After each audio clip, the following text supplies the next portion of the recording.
No niin, eli käytännössä saa 16 semmoisia tietoja ja niin kuin spektisiä niin kuin juttuja. Samsung Galaxy A16 on 2024 julkaistu laite, joka minullakin täällä on kuvauspuhelimena. Ja tämä laite saa 6 suurta Android-päivitystä. Eli Android niin kuin 14 on ollut sisällä. 15, 16, 18, 19 ja 20, eli 6 Androidia. Android 20 tulee olemaan tämän puhelimen vihoviimeisin Android-päivitys. Ja olen kuullut vielä senkin, että on edelleenkin niin kuin tämä niin sanottu Samsungi on pitänyt kiinni tästä päivitystuestaan. Ja se kynsin hampain pitääkin kiinni siitä, että tälle laitteelle tarjotaan edelleen se 6 Android-päivitystä.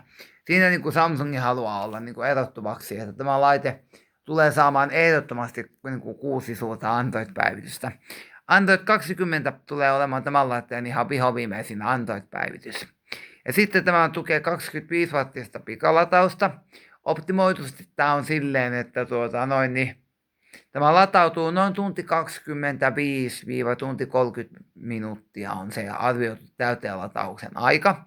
Se on hyvä, että jos on jotakin menoa, että sä tiedät, että sulla on niin kuin 2 tuntia, että sä lähdet vaikka vähän yli 2 tunnin päästä.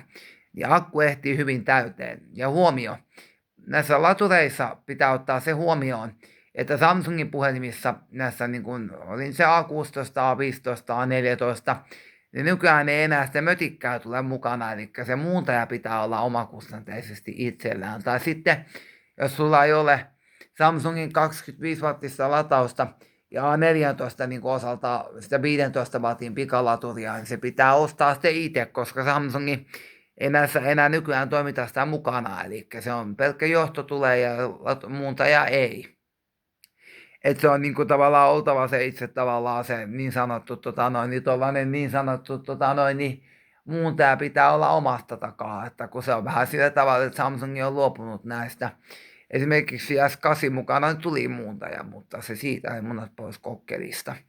Sitten tämä saa 6 vuotta tietoturvapäivityksiä, eli 20 versio Androidissa, kun saavutetaan, niin tätä laite saa vielä Android niitä tietoturvakorjauksia. Eli heti päivitykset ei lopu, että tämä laite tulee saamaan oikeastaan kyllä vielä sitten niitä tietoturvakorjauksia senkin jälkeen, kun Android niin 20 saavutetaan. Mutta sitten tavallaan niiden tietoturvapäivitysten ehkä semmoinen määrä vähenee, koska sitten niin kuin Android 20, kun tälle julkaistaan, niin se tulee olemaan tämän laitteen ihan vihoviimeisin Android-päivitys.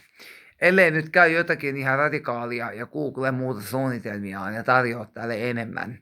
Mutta se on aina, kun puhelin niin kun julkaistaan, niin siinä on tietty sykli, monta Android-päivitystä tulee, niin kyllä se aika niin kuin pitkälle se on sitä, että niin kuin se on sillä tavalla, että se määrätään aika etukäteen jo, että monta Android-päivitystä tulee. Niin Google ei kyllä yleensä, tai niin kuin Android, niin ei kyllä yleensä kesken kaiken lähde enää sitä niin kuin suunnitelmaa muuttamaan. Eli se on aika pitkälle niin kuin sit loppuun asti se 6/6. Ja 25 wattinen teho, niin tunti 25, tunti 30 on se, missä se luvataan täyttyvän. Vaatii tosiaan Samsungin yhteensopivan adapterin tai sitten jonkun muun kolmannen osapuolen 25 wattisen laturin, jossa sitten on tuo PPS-tuki. Tässä on tosiaan 50 megapikselin takakamera ja 15 megapikselin etukamera. Puhelin tukee tämmöisiä hauskoja niin kuin kameratiloja, eli mä saan esimerkiksi vaikka laitettua mulle aurinkolasit, tai sitten on semmoinenkin niin kuin tila puhelimessa, että mä saan esimerkiksi silleen, että mä olen poliisiautossa niin kuin ajamassa, tai ajan autolla ja poliisit jahtaa mua, ja siinä on niin kuin oikea jahtaustilanne. Eli sieltä saa tämmöisiä kaikkia hauska kameratehosteita, ja tässä on 128 gigaa tallennustilaa, ja Android 16 ja 5000 milliamperituntia akkua, eli akku on aika mukavan kokoinen, että tästä kyllä päiväksi riittää käyttöä. 5000 milliamperia on semmoinen, että kyllä pitäisi päivän käyttöä riittää kyllä käyttöä, että niin akku on aika, niin kuin sanotaanko, massiivinen, että sillä tavalla. Ja Android 20 tulee olemaan tämän viimeinen versio ja sitten tämä laitehan saa vielä niin kuin sit kuitenkin vielä tietoturvakorjauksia, että tuki ei niin kuin pääty vääjäämättä heti, vaan että sitten vielä niin kuin tuki jatkuu sen kielestä vielä. Eiköhän tässä ollut kattavasti tämä A16, mutta jos ei tämä miellytä, että haluaa niin kuin vähän pitemmän Android-version tuen, että saa vähän enemmän niitä uusia ominaisuuksia, niin sitten kannattaa katsoa vähän jotakin kalleimpia lippulaivoja. Ehkä niissä sitten tulee vähän niin kuin semmoisia ehkä tarkempia ja semmoisia, ehkä niissä nyt sitten tulee ehkä niin kuin vähän tavallaan niin kuin sitten ehkä niin kuin vähän niin sanotusti enemmän noita Android-versioita. Mutta mä näen tästä omia juttuja niin pari, niin palaillaan. Hei!